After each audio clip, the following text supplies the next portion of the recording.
చేస్తా ఉన్నాం. ఒకసారి గతానికి ఈ 5 సంవత్సరాలు ఈ 57 నెలల కాలానికి మధ్య తేడా గమనించమని అడుగుతా ఉన్నాం.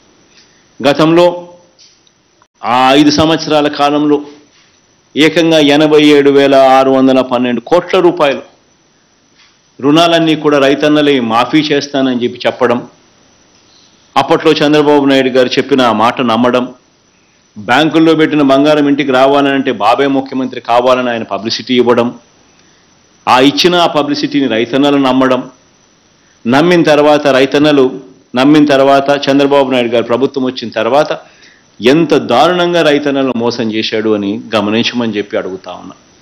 ఏకంగా 87,612 కోట్ల రూపాయలు మొదటి సంతకంతోనే బేషరతుగా రుణాలన్నీ మాఫీ చేస్తానని చెప్పిన ఈ పెద్ద మనిషి చివరికి ఈ మాదిరిగా ఇంతకుముందు మన కాకాని గోవర్ధన్ అన్న పత్రం చూపిస్తా ఉన్నాను. ఇప్పుడు నేను కూడా ఏందన్న పత్రం అని చెప్పి అడిగితే ఇచ్చాడు. ఈ మాదిరిగా పత్రం ఇచ్చి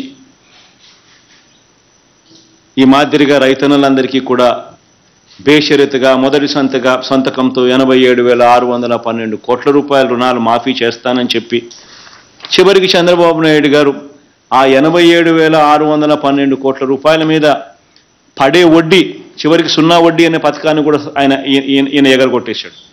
ఇవ్వకుండా ఆయన ఎగరగొట్టిన 0 వడ్డీ డబ్బులు కూడా మన ప్రభుత్వం కూడా ఇచ్చిన దాఖలాలు ఇప్పుడే కనిపిస్తా ఉన్నాయి. మనమే ఇచ్చినాం.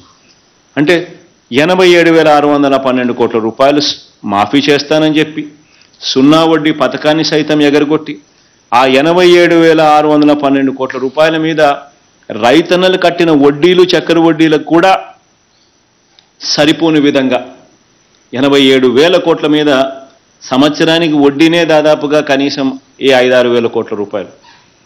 5 ఏళ్లలో ఆ వడ్డీలు వేసుకున్నా కూడా 87,000 కోట్ల మీద 5,000 కోట్ల రూపాయలు వడ్డీలు వేసుకున్నా 30,000 కోట్ల వడ్డీలకే